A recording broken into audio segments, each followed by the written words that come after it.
Internautes, bonjour et bienvenue sur DZ Mécano. Aujourd'hui, je vais vous présenter le coffret de tournevis Magnusson. Alors, c'est un coffret de 6 tournevis qui est vendu chez Brico Dépôt. Il est en promotion en magasin uniquement, il n'est pas sur les sites. J'ai dû le prendre à 12 euros, 11,90 €, à peu près 12 euros quoi, pour le jeu de tournevis. C'est quasiment 2 euros par tournevis. Je trouve ça plutôt pas mal. Alors au niveau de la qualité, je n'en sais rien. Je les ai pris parce que j'ai souvent besoin d'un petit tournevis à droite à gauche. Là j'ai pris celui-là, c'est juste pour la variété de tournevis qu'il offre et puis pour avoir des tournevis en rab dans la voiture ou sur les étagères. Donc voilà, on va essayer d'ouvrir le coffret.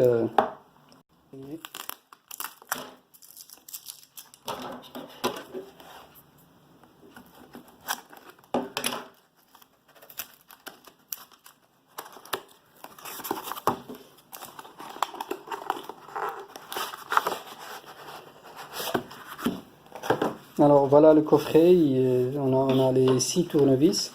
Donc on en a 3, il y a les tout petits en plat, hein. On en a un grand en plat, et puis on en a 3, on en a 2 qui sont moyens en Philips. Et puis on en a un grand en plat. Et franchement, moi pour de la mécanique générale, j'utilise plutôt les gros tournevis comme ça. Ils sont assez pratiques pour faire levier, pour ouvrir, fermer les grosses vis. Alors les têtes, elles sont juste peintes, hein, c'est pas vraiment la couleur des têtes. Je ne pense pas que ce soit un traitement particulier. Au niveau des tournevis, alors on le voit clairement, hein, ils sont aimantés, hein. Les têtes sont aimantées.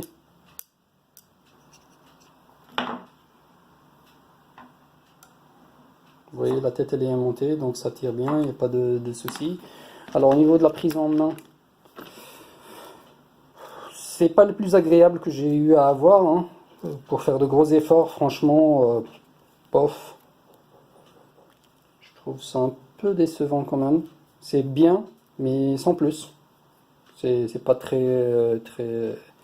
Voilà, qu'est-ce qu'il y a d'autre à dire là-dessus? Alors sur les tournevis, ils ont mis le trou pour pouvoir venir faire levier, hein. C'est là, si vous avez besoin de plus de force, vous glissez un autre tournevis et vous faites levier comme ça. Vous utilisez une croix, vous utilisez une croix pour faire les efforts. Il n'y a pas de souci par rapport à ça. C'est un bon point quand même.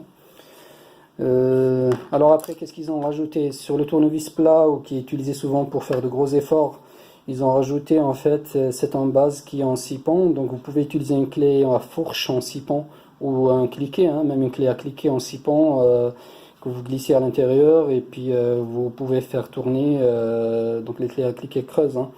Donc vous pouvez faire tourner votre tournevis pour forcer un peu, sur le tournevis pour ouvrir des vis un peu récalcitrantes. Euh, pour la qualité des embouts, je ne sais pas, je les ai pas encore testés. Je reviendrai sur ça peut-être une fois que j'aurai de l'expérience avec.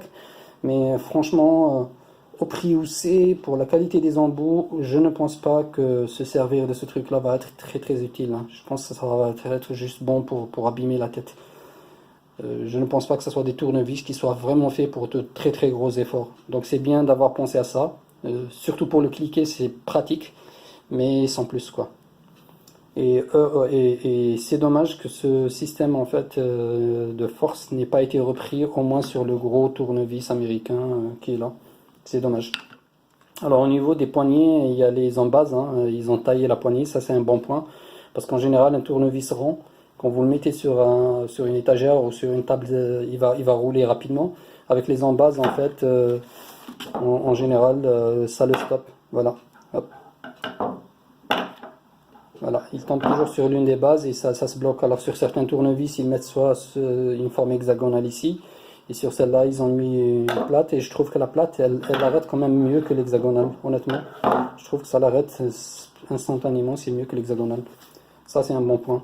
Alors vous pouvez toujours utiliser vous servir de la base en mousse thermoformée pour pouvoir les conserver ou stocker vos tournevis ou les ranger.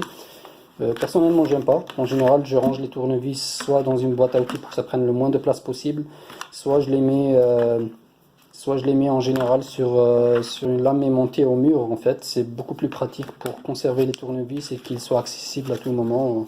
Donc, Voilà, c'est le coffret tournevis Magnusson. Au prix où c'est, franchement, je n'en espère pas beaucoup, enfin je n'en attends pas beaucoup non plus au niveau robustesse ni au niveau de la qualité. Alors des fois on est surpris, hein. Je ne dis pas que c'est des mauvais tournevis, hein. Je ne les ai pas encore testés, je ne peux pas me prononcer sur la qualité. Mais voilà, pour moi, pour le prix, c'est plutôt pas mal pour bricoler occasionnellement à la maison, monter des étagères, fixer des vis, visser un pied de chaise ou des trucs comme ça, c'est vraiment plutôt pas mal pour le prix. Ça peut dépanner, c'est utile de les avoir au prix où c'est. Franchement, foncez, il y a aucun souci par rapport à ça. Alors, merci beaucoup pour votre attention et puis à la prochaine vidéo.